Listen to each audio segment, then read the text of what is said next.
Hi everyone, it's me Ursula again. Welcome to my studio. It's a really gorgeous sunny late October day out there, so I'm going to make this quick because I want to get outside and take a walk today. But the technique I want to show today is something I like to teach students who maybe have a lot of experience drawing but not as much experience painting. So I find often when we're working on things like portraits or still lifes, people like to draw them, but as soon as it comes around to putting paint on top of the drawing, they get a little bit scared. So this technique kind of marries the two, drawing and painting together. So what you need for it is a charcoal. You can use a charcoal pencil like this, or you can use a regular vine charcoal or compressed charcoal. You can actually also use pastels, regular pastels for this. So you'll need that, and you'll need some acrylic glazing liquid. Sometimes it's also called fluid liquid. Usually comes in a bottle like this. And that's it. So what you're going to do is simply start off and start drawing. I'm going to work on my portrait again today. Let's see, I'm going to start by, it's October 29th, 2018, and the time is 12:11 p.m. Okay, I work from this mirror in front of me, and I will start my drawing. Now, I think what I'll do today is, just for fun, start the way they traditionally tell you to do a self-portrait. I rarely do portraits this way, but I believe it's like you start by doing a circle for your face, a line down the middle, a line through the middle. Most of your head is on the top half. Your eyes actually start about halfway down your face. So I'm gonna start with my eyebrows just because they're prominent. I'm gonna start drawing here.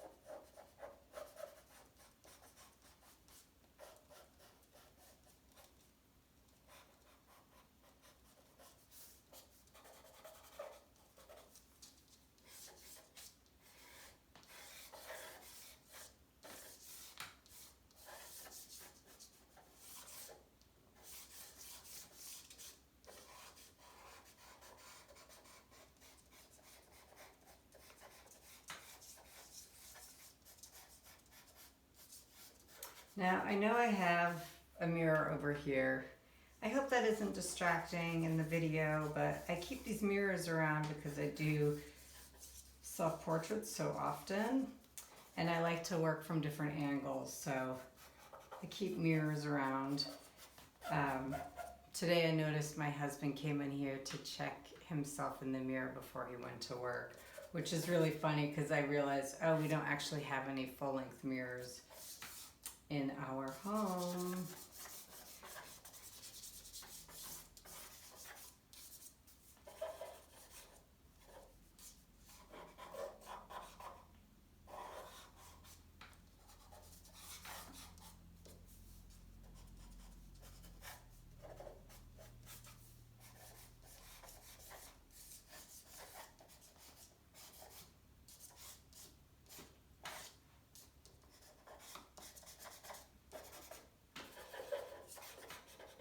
I'm just gonna go back and accentuate where I see the dark areas.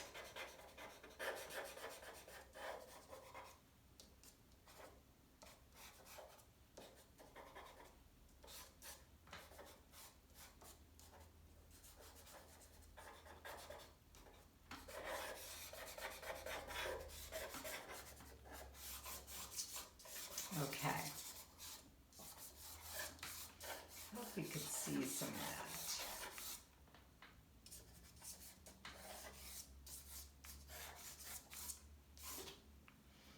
So here is my drawing. And now what I'm going to do is I'm going to take my, actually what I'll do, I want to show this as a charcoal eraser. And these are really good for making marks in your charcoal, for lifting off things, erasing obviously, but also smudging some of your marks. So this is also a great drawing tool. And there's also like little blending stumps that you can get with charcoals to help you blend. But you might remember, if you've ever used charcoals, you know that it's really easy to smudge it. Like I just put my finger and now it's on my finger. And this is one reason why people do not like using charcoals. So, and myself included. So what I've noticed, what I came to discover is that if you use some of this glazing liquid, you can blend your charcoal marks and they will also adhere to the paper or to your canvas, whatever you're working on. You can also do the same thing with water, but water doesn't have that thicker viscosity that paint has. So this is why it's similar to painting and it helps students get a feeling for the paint. I found one of the most difficult things about painting is learning the viscosity of the paint and understanding the way the fluidity of the paint moves across your canvas. So you probably can't tell, but I did put some of this fluid liquid out on my palette. It looks white out of the bottle, but it will dry clear.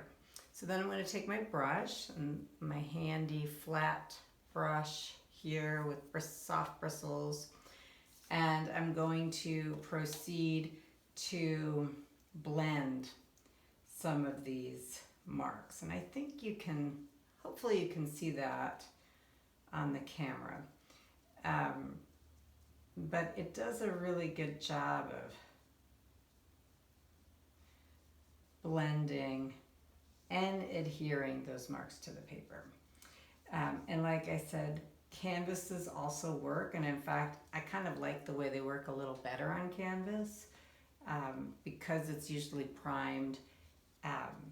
The charcoal just takes to it differently. So you can do this technique on really any surface.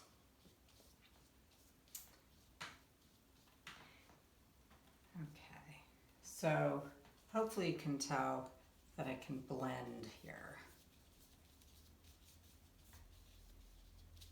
So if you just make a series of drawings in charcoal and use this fluid medium to blend your marks, that's a really great exercise to help you get used to paint and the fluidity of paint, the viscosity of it, and how fast it dries.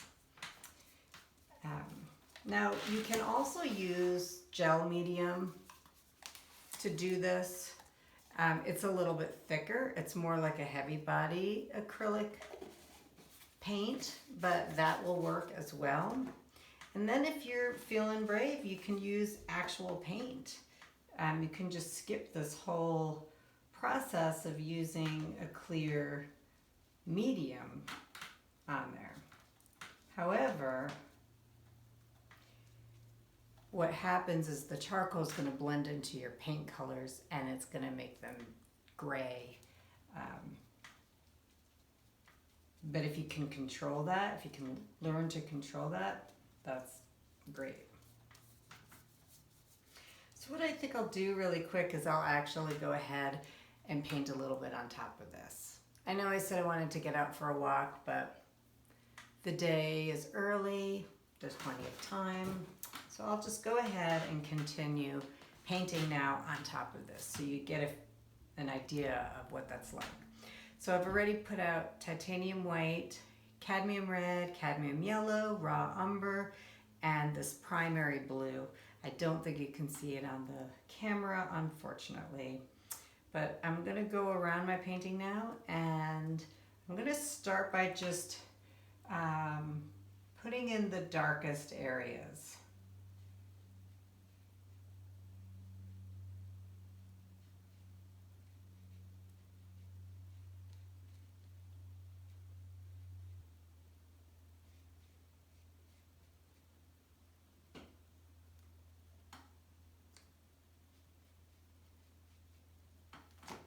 Some water.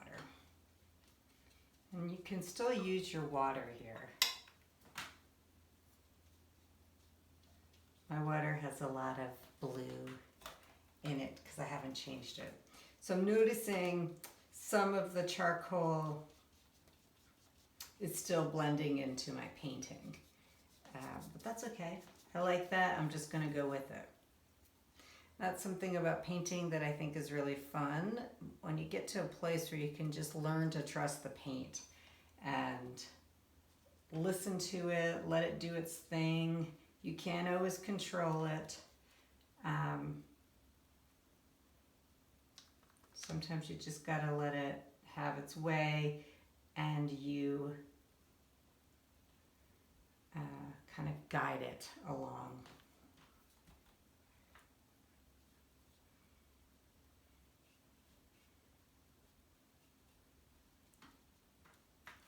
I'm gonna go ahead and put some dark hair in because I think that might help me see all of this a little bit better. So I usually just take my 3 darkest colors. In this case, it's going to be brown, brown, blue, and red. And I'm going to mix them together and start putting in the hair.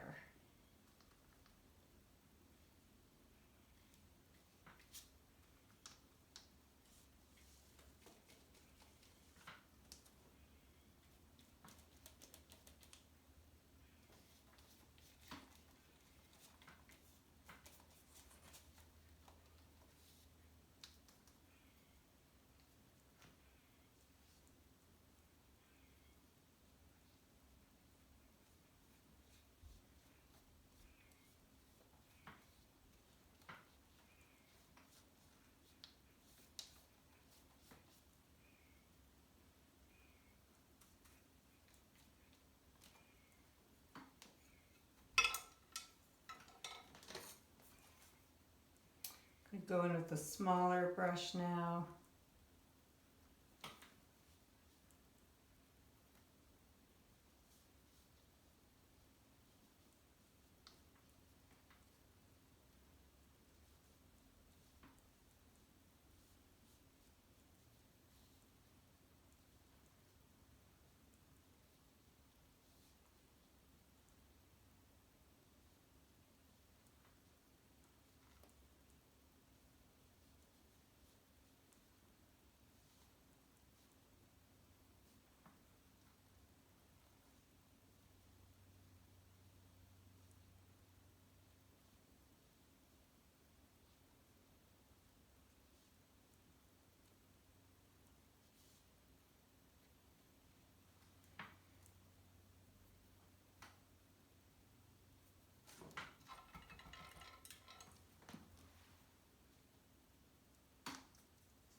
Something I'm doing right now that I don't like is I'm using a small brush to try to fill in big spaces, and I don't like to do that.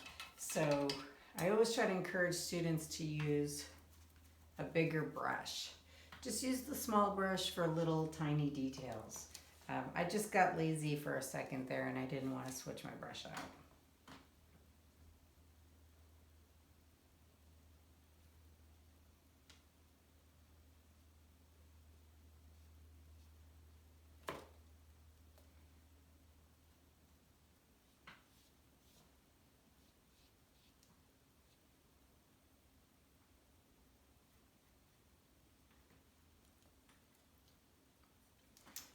I'm going to go back over the whole thing with dark, just to bring out some of the dark parts again.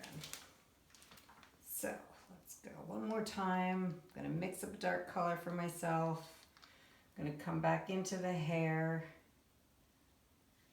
kind of paint.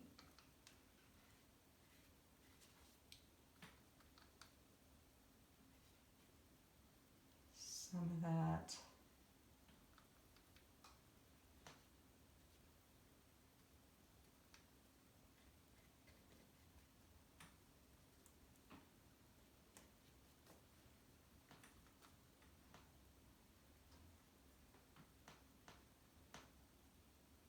Oops. Well, I'll just leave it. And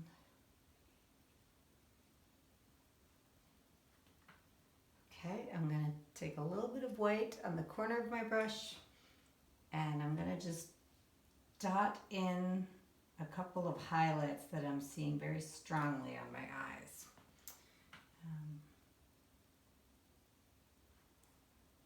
There. And I think I'm going to be done here. Just one more. The thing that's so great about painting, and maybe frustrating, is that you put down a mark and then you realize, oh, this isn't a computer. I can't just like go back on that step. I can't just erase that step. Now I have to react to that step. So I'm gonna try to stop here. I'm gonna stop. It looks kind of funny, but we're gonna go with it. Here we go. There's the final portrait. So that is using charcoal as a drawing, as a base, and you can still see some of the charcoal lines coming through. And then I painted on top of it. So let's see, what time is it? It is now 12:34 p.m. I'm finished. It's gorgeous. I'm gonna go take a walk. Have a really wonderful day, and we'll see you next time. Bye.